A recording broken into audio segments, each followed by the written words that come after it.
오신 예수님 그리고 오실 예수님 이렇게 제목을 정했습니다. 우리 지금 불렀던 찬송처럼 예수님은 우리의 죄를 짊어지시고 또 우리를 위해서 죽으셨어요. 그죠? 그것 때문에 이 땅에 오셨습니다. 그런데 후렴 가사에 보면 그러나 언젠가 주님을 부인하고 원망하고 있을 때에 나에게 오셔서 사랑의 손길로 어루만지셨다고. 신앙생활하면서 그런 때 없었는지 모르겠어요. 예전에는 다 믿어지던 하나님 말씀이 그저 그런 얘기 같고 또 믿겨지지도 않고 잘 받아들여지지도 않고 뭐 그런 때 없으셨어요? 그런데 그때 내가 다시 돌이켜 섰던 때가 언제였을까? 그렇게 생각해 보면 주님이 찾아오셔서 우리를 만지셨을 때, 주님이 나에게 찾아오셔서 사랑을 보여주시고 주님이 나에게 다가오셔서 나를 다시 품에 안아주셨을 때, 아, 그랬구나. 주님이 나를 위해서 죽으신 거 맞지. 나 때문에 이 세상에 오셨지. 내가 구원받은 백성이지. 이런 마음에 감동이 있잖아요. 그죠? 저는 2023년 새해가 열려서 드리는 이 첫 번 철야 예배로부터 시작되어진 모든 이 52주 동안의 이 철야 예배가 정말 주님의 사랑 때문에 가사처럼 거절할 수 없고 외면할 수 없어서 주님의 사랑에 뜨거운 눈물을 흘리는 그런 경험들이 있는 시간들이 되어줄 수 있게 되기를 주의 이름으로 축복합니다. 하영록이라고 하는 분이 쓴 성경대로 세상 살기라는 책이 있습니다. 책 가운데 나오는 얘기입니다. 옛날에는 뭐 요즘엔 다 손에다 핸드폰 다 들고 다니지만 1980년도만 해도 제일 그 빠른 소식을 전하는 게 뭐였죠? 전보였죠. 그죠? 기억력이 좋으시네요. 전보였어요. 그래서 전보가 오면 굉장히 막 급한 소식이죠. 저희가 학교 다닐 때도 그 학생회 사무실에서 어떤 학생이 전보 왔습니다. 그리고 전보를 쥐어줬는데 이 친구가 3초 후에 막 울기 시작하더라고요. 부모님이 돌아가신 거예요. 뭐 이런 소식을 전하는 일들이 제일 빨리 전해진 일들이 전보였어요. 근데 이제 전보를 치는 가장 중요한 빠른 도구가 뭐냐면 옛날 모르스 부호라 그래가지고 뭐 이렇게 딱따닥따닥 이런 거 이렇게 치는 거. 그냥 모르셔도 돼요. 지나간 얘기니까, 과거 얘기니까. 어찌됐든 그 하영록이라고 하는 분이 쓴 성경으로 세상 살기, 성경대로 세상 살기라는 책 가운데 보면 그 모르스라고 하는 회사에서 직원을 이제 모집하기로 해서 많은 지원자들이 몰렸어요. 많은 지원자들이 몰려서 이제 그 인터뷰를 위해서 서류 전형에 합격하고 인터뷰를 위해서 많은 사람들이 모여 있는데 어떤 젊은 청년 하나가 좀 늦게 왔는데 보니까 사람들이 다 이제 그 면접을 준비하려고 그 이렇게 기다리는 장소에 다 앉아 있고 이 친구도 이제 거기 중간에 끼어 있는데 뭐 전자회사 그러니까 막 되게 시끄럽고 사람들끼리 막 떠들면서 인터뷰에 어떻게 준비를 해야 될까 막 이런 것들을 하고 있는데 그 늦게 온 청년이 갑자기 사무실로 막 들어가는 거예요. 사무실로 막 들어가니까 사람들이 의아해서 쳐다보죠. 그리고 한 5분 있다가 갑자기 그 어떤 분이 딱 나오셔서 여러분 제가 좋은 소식 하나를 들려드리겠습니다. 이분이 우리가 이번에 채용한 그런 그 새로 사람을 모집하는 위세 이제 그 뽑혔습니다. 이제 이 사람이 우리 여러분들은 이제 돌아가셔도 좋겠습니다. 지원해 주셔서 감사합니다. 이런 인사를 드렸어요. 그 사람들이 우아해서 뭡니까 도대체 이런 불공평한 일이 어디 있습니까? 라고 막 항의를 했어요. 그 항의를 하는데 그 직원이 뭐라고 얘기하냐면 여러분들에게 똑같이 이곳에 있는 그곳에서 모르스 부호로 이런 신호를 날렸다는 거예요. 여러분들 중에 이 신호를 이해한 사람은 누구든지 사무실로 들어오면 당신을 채용하겠습니다. 이런 모르스보를 날린 거예요. 근데 그 친구는 그것을 듣고 있다가 나네? 그리고 얼른 달려 들어갔어요. 그러니까 당연히 그 모르스보를 아는 사람, 이 전보의 세계를 아는 사람이 당연히 채용되는 게 맞는 거죠. 여러분들, 우리가 신앙생활하면서 가장 중요한 게 뭘까요? 하나님의 말씀이고 그 말씀을 듣는 것이죠. 말씀을 듣는 데서부터, 그래서 믿음은 들음에서 난다고. 그런데 듣는 것을 어떻게 듣느냐? 내가 이것을 언약의 말씀으로 듣는 사람들이 믿음을 가지고 살아가는 거예요. 오늘 성경에 보면, 성경 본문에 보면 아직도 예수님을 그렇게 열심히 쫓아다니는데도 불구하고 예수님을 이해하지 못하는 한 사람이 뭐라고 얘기하냐면, 예수님, 이스라엘 나라를 회복하심이 이때입니까? 아니면 또 다른 일들이 있겠습니까? 라고 질문하는 거예요. 그런데 바로 4절 5절에는 뭐라고 예수님이 얘기하시냐면, 너희가 이제 너희에게 성령을 선물로 줄 것인데 그 성령을 선물로 줄 것을 위해서 모여서 기도하기를 힘쓰라고, 기다리라고 그렇게 이야기를 해 주셨는데도 불구하고 그 이야기가 끝나자마자 바로 뭐라 그러냐면, 예수님, 이 이스라엘 나라를 회복하심이 이때입니까? 지금 예수님 승천하시기 직전에 이야기하고 있는데 그런 질문을 하는 거예요. 여러분들 굉장히 웃기지 않습니까? 저는 이 상황을 들어가 보면 정말 말을 못 알아듣도 어지간히 못 알아듣는다, 이런 생각이 들어요. 그렇죠? 말을 알아듣는 일, 내가 주님으로부터 말씀을 듣고 그 말씀이 내가 해석되어지고 그래, 말씀을 따라가는 일, 이 일이 우리에게 굉장히 중요한 일임에도 불구하고 우리가 그런 것들을 잘 이해하려고도 하지 않고 받아들여지려고 하지도 않는다는 거예요. 오늘 예수님이 지금 이 제자들에게 너희들이 기도하고 때를 기다리라고 하는 말씀은 사실은 요한복음 14장에 요한이 정리를 이렇게 해놨어요. 요한복음 14장에 보면 세 가지 중요한 예수님이 하신 약속, 이 세 가지 중요한 약속이 사도행전 전체를 이끌고 가는 약속이기도 해요. 그리고 지금도 유효한 약속이기도 해요. 자, 예수님이 그럼 뭐라고 약속하셨을까? 요한복음 14장 1절부터 7절까지에는 내가 다시 올 것이다 라는 거예요. 여러분들 그거 아세요? 집에서 나올 때 갔다 올게 이러잖아요. 죄송합니다. 여러분들 중에 그 얘기를 들으실 분이 아무도 없는 분들도 있어서 여러분들 지금 의아한 표정을 쳐다보시는데, 그렇게 얘기하잖아요. 다녀오겠습니다. 갔다 올게, 이렇게 얘기하지 않아요? 그죠?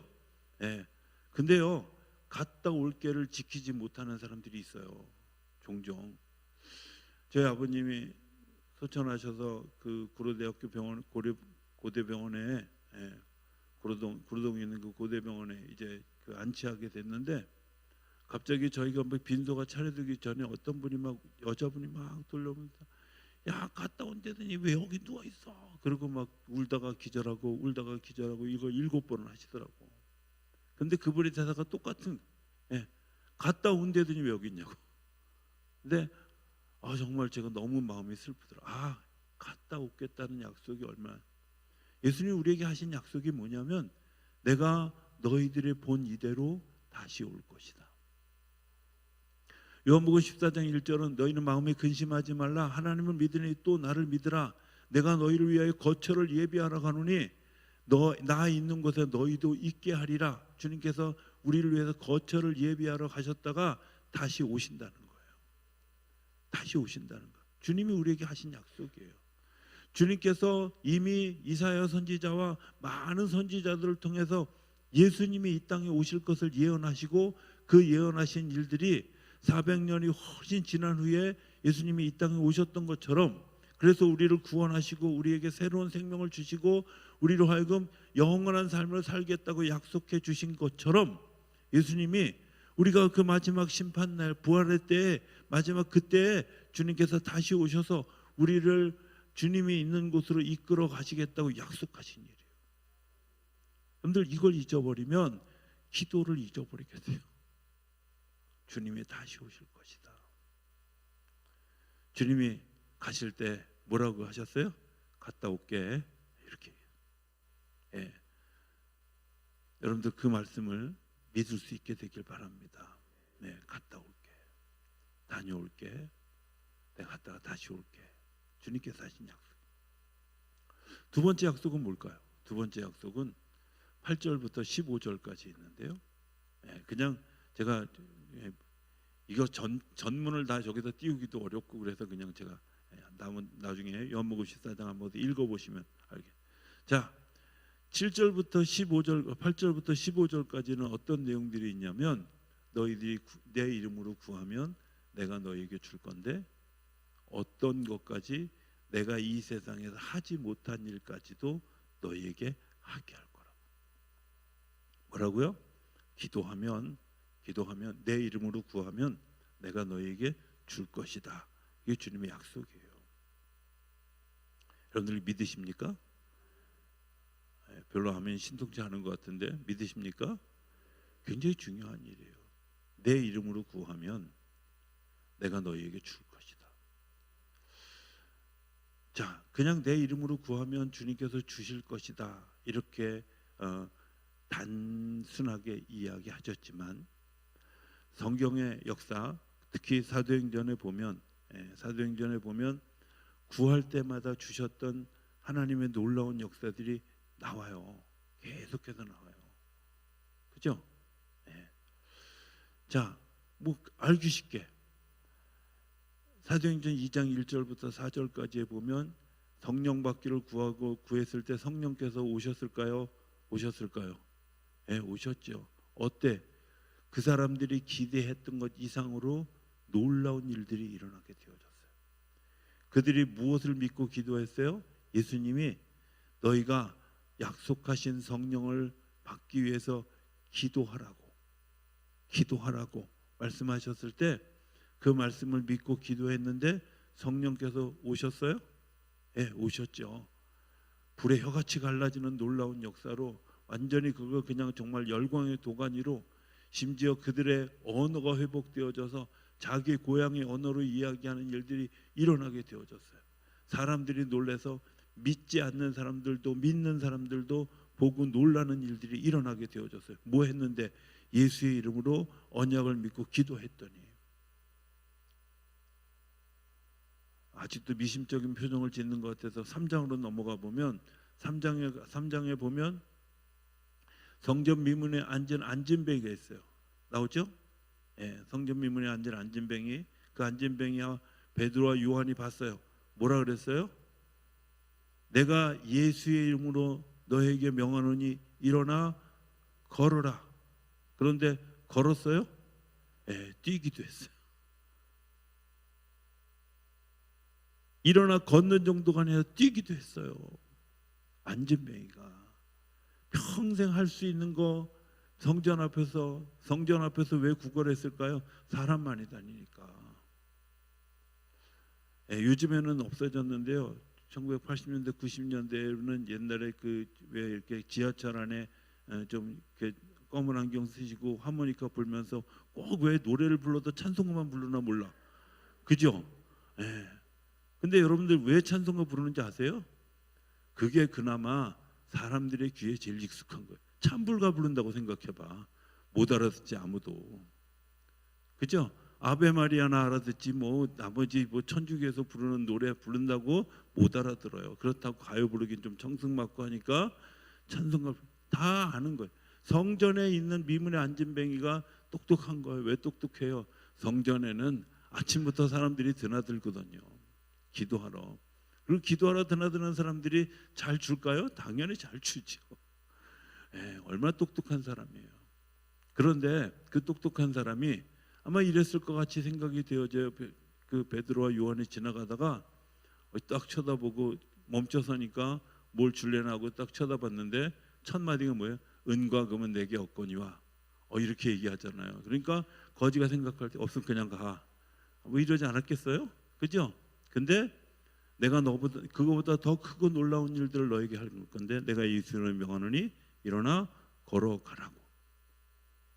근데 예수 이름을 명할 때 일어나 걸어가게 되어졌죠? 예. 예수 이름으로 구하면 하나님께서 주셨어요? 아직도 못 믿어지셔요? 예. 28장까지 다 갈까요? 오늘 밤샐 작정하시. 성령께서 구하는 대로, 기도하는 대로 하나님께서 예수의 이름으로 구하는 대로 응답하셨어요. 그거는 사도행전 28장까지 해서 끝나는 게 아니라 그 이후에 오늘까지도 여전히 계속해서 역사하시는 일이 있는데, 예수의 이름으로 구하는 자들에게 하나님이 응답하신다는 거예요. 우리가 예수의 이름으로 구할 때 천상에서 어떤 일들이 일어날까요? 자, 우리 한번 도식을 한번 생각해 보면 이런 것 같아요. 제가 기도하기 시작했어요. 천사들이 이 기도를 실어 날라요. 그죠? 기도를 실어 날라서 제일 먼저 누가 접수할까요? 그냥 아무 얘기나 하라니까. 자, 누가 접수할까요? 예수님이 접수하시죠. 예수님이 접수하고 이것에 대해서 하나님께 기도하잖아요. 우리가 맨날 사도신경에 고백하잖아요. 보좌 우편에서 우리를 위하여 기도하기를 쉬지 아니하시는 예수님 고백하잖아요. 사도신경을 중간 부분만 빼놓고 하시나 보다. 기도하잖아요. 주님께서 우리를 위해서 간구하시는 거예요. 하나님이 결제가 떨어질 때까지 기다려 주시는 거예요. 계속해서. 주님이 약속하시고 하나님이 그 일들을 이루실 때 어떻게 이루실까? 예수님에게 다시 그래 오케이 그러면 예수님이 다시 천사들을 통해서 기도할 사람들을 붙여주시고, 도와줄 사람들을 붙여주시고, 같이 할 사람들을 붙여주시고, 이런 것들을 주님께서 명령하시고 그 일들이 이 땅에서 이루어져 가는 거예요. 그러니까 우리의 기도는 작은 것 같은데, 이 작은 기도가 심어지면, 예수의 이름으로 심어지면 하나님이 놀랄 만한 역사로 우리에게 역사하시는 줄로 믿습니다. 기도하는 자들이 세상을 이겨요. 기도하는 자들이 세상을 정복해요. 기도하는 자들이 승리해요. 기도하는 자들이 아무것도 없는 데서 놀라운 것들을 만들어가요. 저는 예전에 이런 얘기를 들었어요. 우리나라에 처음에 박정희 대통령이 새마을운동인가 할 때, 새마을운동 하기 전 60년대 후반에 이스라엘의 키부츠 공동체의 대표를 불러서 우리나라 어떻게 농사를 지으면 농사를 잘 될 수 있을까 하고 그분을 데리고 전국을 돌아다니고 난 다음에 이 이스라엘 키부츠 공동체의 이 장인분이 뭐라고 얘기하냐면, 기적이 두 가지가 있는데요. 하나는 이렇게 좋은 땅에서 못 사는 것도 기적이고, 우리 같이 턱박한 땅에서 그래도 그나마 살 수 있는 게 기적이라고. 이 나라는 아무나 꽂아도 열매가 열리는 땅이라고. 이 땅에서 열매를 거두지 못하는 게 기적이라고. 이렇게 얘기하면서 그분이 뭐라고 얘기하냐면, 자기네 나라 땅은 물이 기본적으로 없어서, 그러니까 바닥에 이 흙에 물기가 없는 거예요. 물기가 없으니까 뭘 심으면 죽지요. 죽은 것이 퇴비가 되고, 죽은 것이 퇴비가 되고, 죽은 것이 퇴비가 돼서 어떤 농장은 300년, 400년이 걸려서 농장이 만들어진대요. 그들이 그것을 만들어 가는데 무엇을 했을까요? 기도한 거죠. 예수 이름으로 구하고 기도한 것 때문에 그 땅이, 그 척박한 땅이 비옥한 땅으로 바뀌어져 갔고, 그 사막 같은 땅이 생물이 자라나는 땅으로 바뀌어져 간 거예요.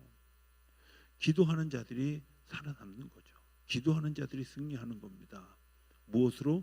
예수의 이름으로. 그게 주님께서 우리에게 하신 약속이에요. 사도행전의 역사는 기도했을 때 응답받은 이야기들로 가득 차 있어요. 그죠? 베드로가 옥에 갇혔어요. 옥에 갇혔을 때 누가 기도했죠? 베드로를 따르는 수많은 사람들이 곳곳에서 모여서 기도했어요. 주여. 기도했는데 정말 놀라운 것은, 그렇게 기도했는데 베드로가 갇혀있던 옥문이 자연스럽게 열리기 시작하고 베드로가 막 나가는데도 아무도 막지 않고, 그래서 기도하는 곳에 와서 문을 두드리는데 어떤 저기 여자분이 나와가지고 누구세요? 베드로인데요. 그러니까 그럴 리가 없는데요. 그러고 도로 들어갔다. 얼마나 바보 같은 짓이야. 자기들이 기도했는데, 그죠? 그리고 그것을 몇 번을 거듭하고 나서 베드로가 돌아온 것을 보고 온 백성들이 기뻐했다. 제가 전에 들었던 이야기 가운데 이런 이야기 있어요. 어느 마을에 비가 오지 않아서 교회에 모여서 사람들이 비가 오기를 기도했다. 그런데 정말 비가 오기를 열심히 기도했는데 하늘에서 정말 비가 막 내리는 거예요. 근데 아무도 집에 돌아갈 수가 없는 거예요. 왜? 우산 안 가져왔어. 근데 어느 꼬마아이 하나가 자랑스럽게 우산을 딱 목사님이 그렇게, 이 아이만한 믿음이 없다고. 그죠? 여러분들 비 오기를 기도했으면 우산은 가져가야지 최소한. 그렇지 않아요? 그게 예수의 이름으로 구하는 사람들의 믿음이에요. 주님께서 우리가 예수의 이름으로 구할 때 역사하시는 줄로 믿습니다. 그런 역사를 날마다 경험하는 저와 여러분들이 되어줄 수 있게 되길 바랍니다. 16절부터 마지막 절까지의 약속은 뭐냐면 성령님을 보내주시겠다는 약속이에요. 너희와 함께하는 성령님. 너희와 함께하는 성령. 자, 사도행전에 보면 성령께서 계속해서 일하시는 게 보이죠. 그죠? 베드로가 사도행전 2장에 보면 베드로가 설교를 하죠. 설교하는데 몇 명이 회개했다고요? 5천 명이요. 그죠? 5천 명이 회개했어요. 또 3천 명이 회개하기도 했어요. 근데 옛날에 제가 이런 기도를 했어요. 하나님, 제가 혹시 나중에 목사가 되면 제가 한 번 설교할 때마다 5천 명씩 회개하면 10,000번만 제가 설교하면 우리 대한민국 5천만 명이 다 회개할 거 아니냐고. 제가 10,000번만 설교하게. 그랬더니 글쎄 하고 대답이 없으셨어요. 그건 성령이 아니라 성령께서 하시는지 대답하지 않는 이유가 있는 거예요. 성령께서 하시는 일이죠.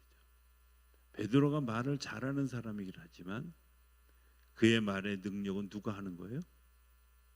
성령께서 하시는 거예요.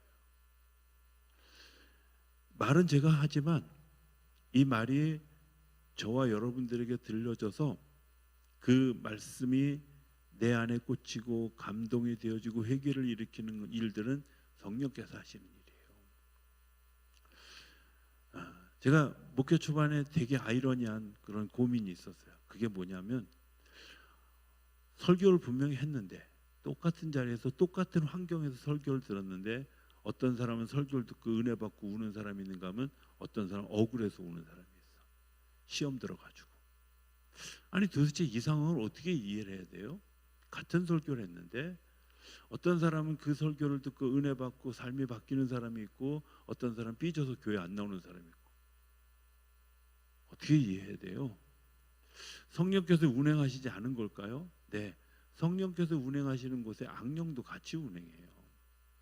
근데 제가 오늘 새벽에도 그런 얘기를 드렸는데 내가 가지고 있는 마음에 조그마한 가시 하나가 내 받아들이는 말씀의 은혜를 벗어나게 해요. 성령께서 우리에게 가르쳐 주시고 깨우쳐 주시는 일들은 뭐냐? 이거 하지 말아야 될 것들을 알게 하셔요. 제가 오늘 새벽에 한 얘기 잠깐 바꿔 더하면 이런 거예요. 사울과 다윗의 인생을 바꿔놨던 변곡점이 하나 있는데 그 변곡점이 뭐냐면 여인들이 막 길에서 나와가지고 야, 사울은 천천히고 다윗은 만만히로다 막 이러고 막 노래를 불렀어요. 잠깐 주책 없는 짓은 여자들이 주로 해. 근데 잠깐 어쨌든 그게 사울의 마음을 상하게 한 거야. 근데 사실은요 사울의 마음에 상할 일이 없어. 아니 사울은 아무것도 아니고 다윗만 최고야 이렇게 얘기한 게 아니잖아요. 사울은 천천히고 다윗은 만만이야 이렇게 얘기했는데 다윗이 조금 더 셌잖아. 왜? 골리앗을 이겼으니까. 그럴 만도 하지. 그런 분위기 됐잖아요. 근데 그렇게 얘기한 걸 보고 사울이 어떻게 됐다고요? 예, 요즘 말로 하면 삐친 거예요. 이제 마음이 상한 거예요. 그리고 다윗에게 대해서 질투가 생긴 거예요. 근데 놀라운 건요, 그 성경 구절 바로 뒤에 뭐라고 하냐, 이튿날 악령이 사울에게 아주 강력하게 임하게 돼요.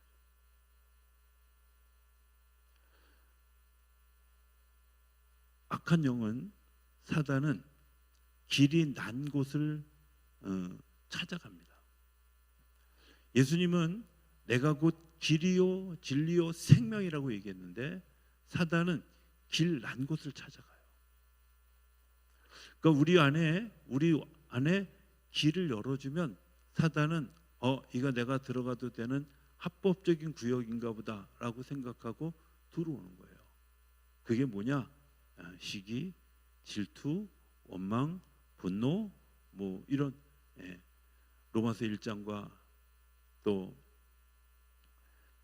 뭐예요?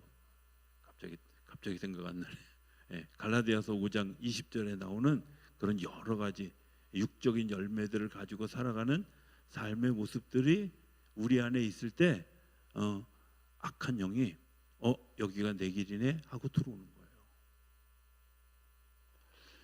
사람에게 생명이 되게 하셔서 영을 부어 넣어 주셨고, 그 영을 통해서 우리가 삶을 살아가는 거잖아요. 근데 그 영은 양쪽에 다 열려 있어요. 성령님을 초청하면 성령님께서 우리 안에 들어오셔서 악한 영이 자연히 있을 곳이 없어 물러가지만, 악한 영이 먼저 자리를 차지하면 악한 영은 절대로 성령께서 들어오지 못하도록 온 몸과 마음을 다해 막아요.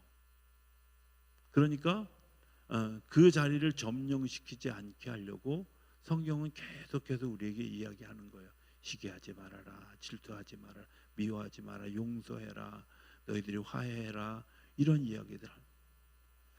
감사해라, 불평하지 말아라, 찬송해라, 세상 노래 부르지 말아라, 이렇게 자꾸 우리에게 이야기하는 거예요. 왜? 내가 하나님을 찬송할 때 하나님의 영이 내 안에 오는 거잖아요. 내가 감사할 때 하나님께서 나와 함께 하시는 거잖아요. 불평할 때 사단이 쟤는 가만히 보니까 내 자식이네, 그리고 들어오는 거예요. 우리의 언어가, 우리의 잘못된 생각이, 우리가 보고 있는 것들이, 우리가 듣고 있는 것들이 사단에게 길을 내어주는 거예요. 성령께서 그 자리에 오시지 않아요. 오실 수 없어요. 들어오실 수가 없어요. 성령 받게 되어질 때 나타나는 도식적 현상이 하나 있는데, 그게 뭐냐? 내가 어떤 곳에 가서 찬송하고 기도하고 하다가 갑자기 내 모습이 너무 비참해 보이고 하나님 앞에서 너무 정말 참혹한 죄인인 것을 발견하게 되어져서 그것을 회개하고 나면, 놀라운 것은 그 회개하고 빈자리에 성령께서 들어오셔서 채우셔요. 그러니까 울고 나면 웃어지는 거예요. 제가 고등학교 때 전도했던 친구 하나가 있는데요, 이 친구가 저한테 이런 말을 해줬던 거예요. 자기가 이제 교회를 1년 정도 같이 다니다가 자기가 지금도 이해가 안 되는 게 하나 있대. 뭔데? 그랬더니, 아니 교회에서 예배 드릴 때 막 그렇게 막 울다가 나올 때는 전부 웃으면서 나온대. 이게 도대체 어떻게 이해를 해야 되는 거냐. 근데 저도 그때는 뭐가 뭔지 몰라서 설명을 잘 못했어요. 근데 그 친구의 질문이 이제 계속 머릿속에 남아있는 거죠. 그런 거예요. 내가 울 수밖에 없었던 이유는, 내가 성령께서 나를 조명해 주셨을 때 내가 정말 처참한 죄인이고 정말 더러운 죄인이고 정말 죽을 수밖에 없는 죄인이라는 걸 내가 보는 거예요. 느끼는 거야. 그러니까 자기도 모르게 회개하게 되는 거예요. 왜? 너무 이거 띄어내고 싶어요. 이걸 지금 띄어내고 싶어. 정말 죄하고 친하고 싶지 않거든요. 그러니까 띄어내고 싶어서 막 어떤 사람들은 떼굴떼굴 굴르기도 하고요. 막 그냥 막 소리도 지르고요. 막 기도할 때 막 소리 지르고 막 그러는 사람들 절대 이상하게 생기거나 기도 방해한다고 있잖아요. 핍박하지 마세요. 그거 회개하는 시간이에요. 내가 죄라면 아주 지긋지긋해. 이런 마음이 들어서 지금 떨쳐버리고 있는 중이야. 근데 그 사건이 지나고 나면 놀라운 것은 성령께서 우리 안에 들어오실 때 우리의 마음에 평안함이 있고, 평안함이 있을 때 당연히 교회 밖을 나갈 때 표정이 웃어지죠. 달라지잖아요. 성령께서 우리에게 가르쳐 주신다는 건 뭘까요?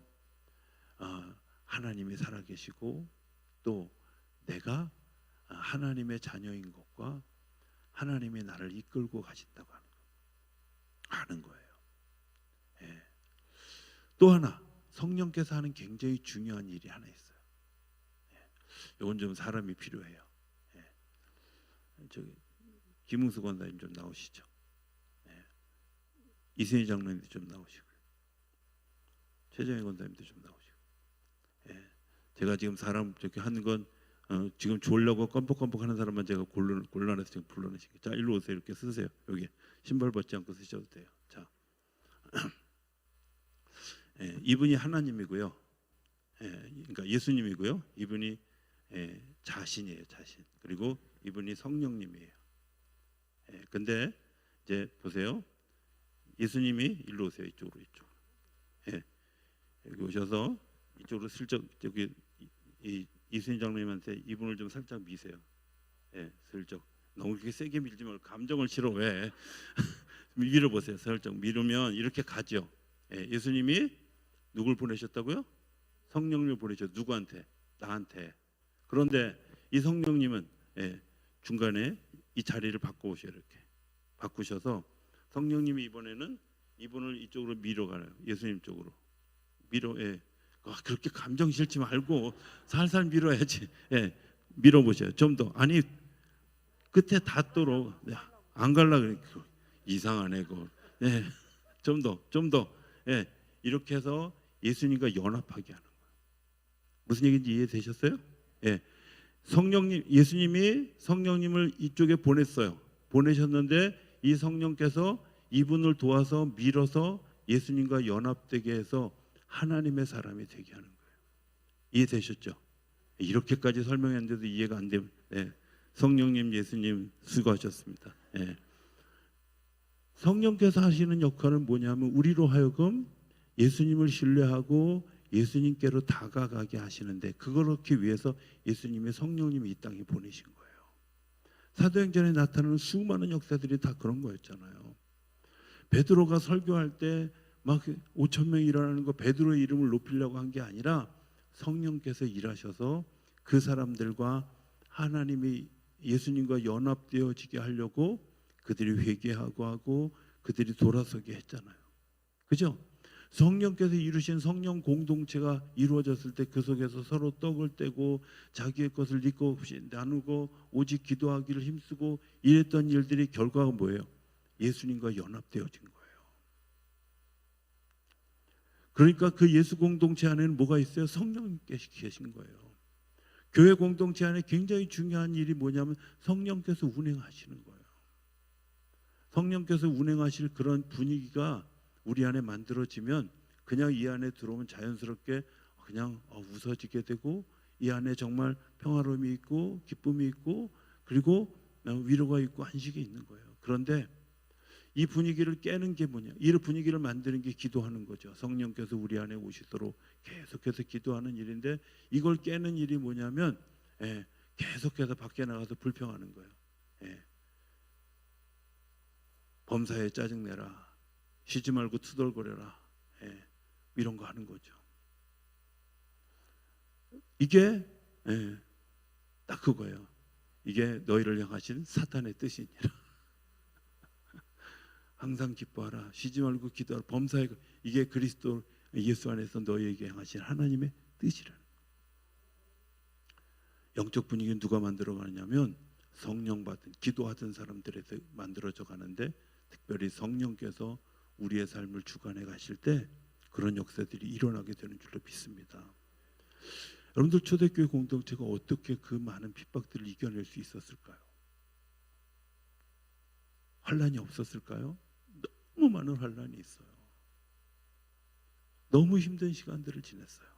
그런데 그들이 그걸 두려워하지 않았어요. 왜 두려워하지 않았을까요? 성령께서 내 안에 계시고 그 성령께서 나에게 도우셔서 내가 예수의 이름으로 기도하게 하시고, 더 중요한 것, 예수님이 다시 오실 거야. 예수님이 다시 오실 거야. 다시 오신다는 이 믿음이 그들을 견고하게 세워놨어요. 저는 우리 교회 공동체가 그런 공동체가 되어지게 되기를 기대하고 있습니다. 제가 이거 붙일 때마다 올해도 저 빼놓은 거 지금 저기들 강대상에 보여서 보일까 말까는 사도행전 29장을 써가는 교회라는 의미는, 저는 우리 교회 역사가 이제 이후에 그 사도 바울이 로마에 가서 끝났던 그런 그 사도행전 28장의 역사에서 28장이 이상하게 애매모호하게 끝나더라고요. 그죠?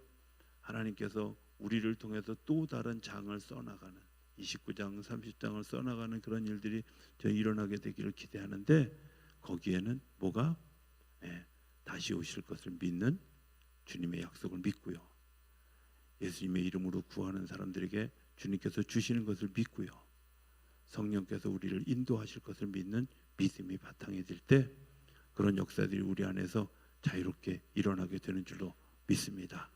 그런 믿음의 일들이 오늘 여기서부터 시작되어지게 되기를 주님을 축복합니다.